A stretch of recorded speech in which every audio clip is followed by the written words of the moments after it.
Samantala, hiniling ni dating Senador Antonio Trillanes IV at ng isang grupo sa Office of the Ombudsman na imbestigahan na si Vice President Sara Duterte na inirereklamo nila ng plunder at graft and corruption dahil sa paggastos ng confidential funds. Balitang hatid ni Maki Pulido.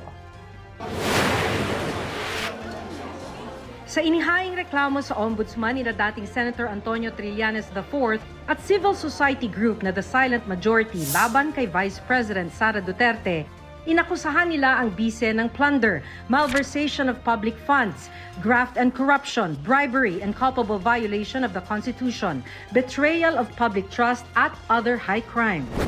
Hiningi ng mga complainants na mag-imbestiga ang Office of the Ombudsman at pagkatapos ay maghain ng impeachment complaint laban kay Vice President Sara Duterte. Ayon sa reklamo, guilty raw si Duterte ng graft and corruption, bribery at plunder dahil sa di umano'y maanumalyang paggamit ng 650 million pesos na kabuang halaga ng confidential funds nung kalihim pa ng DepEd at bilang Vice President. Naka-attach dito ang salaysay ni Ramil Madriaga, ang nagpakilalang dati umanong civilian intelligence agent ni Duterte at ng ama niyang si dating Pangulong Rodrigo Duterte at nagsabing naghatid umano siya ng pera mula sa confidential funds sa ilang individual sa utos ng bise.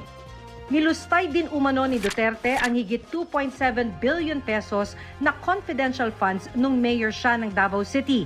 Lumobo raw ang halagang ito mula 2010 hanggang 2022. Nung kalihim din daw si Duterte ng DepEd, 12 billion pesos ang inisyuhan ng Commission on Audit ng Notice of Disallowance dahil sa posibleng mali o sobrang paggamit ng pondo. Maliban dyan, bilang kalihim, halos 7 billion pesos ang di umano'y unliquidated cash advances o hindi na ipaliwanag na gastos ng ahensya. Kung may hindi maipaliwanag na gastos, ayon sa mga complainants, may higit 15 billion pesos din na pondo ang DepEd na hindi nagamit sa halip na naipatupad ang iba't ibang proyekto. Sinita pa raw ng COA ang hindi nagamit na pondong sanay na ipampatayo o pinang-repair ng mga classroom. Dahil dyan, ayon daw sa COA, 192 classrooms lang daw ang naipatayo ng DepEd samantalang 6,000 ang target at 208 classrooms lang ang na-repair sa target na higit 7,000. 8 billion pesos din umano ang halaga ng overpriced na laptop nung kalihim si Duterte ng DepEd. Sabi ng mga complainant, guilty rin si Duterte ng bribery and culpable violation of the Constitution. Ayon sa reklamo, may hindi raw maipaliwanag na kayamanan si Duterte.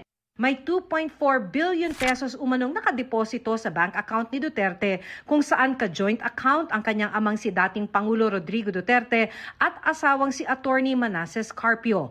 Ang mga bank deposit na ito at ibang ari-arian, hindi rin daw idineklara ni Duterte sa kanyang TALN.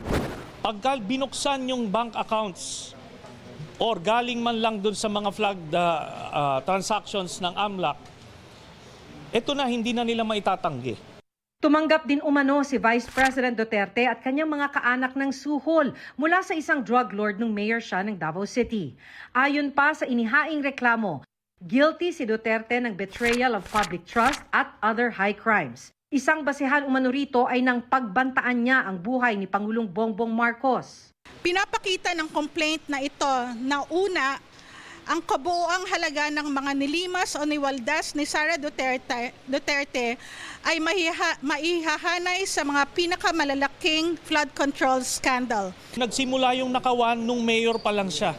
Sana naman daw, sabi ni Trillanes, aksyonan na ng ombudsman ang reklamo laban kay Duterte. Nauna pa raw sampahan ng ombudsman sa Sandigan Bayan si dating Senator Bong Revilla samantalang noong nakaraang taon pa may nakahain ng reklamo laban kay Duterte. Last year pa to sa Quadcom, hindi pa umuusad. Etong kay Senator Bong Revilla, linggo lang ang binilang. 90 million ang halaga. Hinihingi pa namin ang pahayag ni Vice President Duterte. Sinubukan din namin kumuha ng pahayag ng Office of the Vice President pero wala pa silang tugon. Pero dati nang sinabi ni Duterte na wala siyang personal relationship kay Madriaga, hindi rin daw siya nagbigay ng anumang utos dito at hindi raw niya ito nakausap kailanman. Dati na rin niyang itinanggi na may mali sa paggastos ng Office of the Vice President at DepEd sa confidential funds. Maki Pulido nagbabalita para sa GMA Integrated News.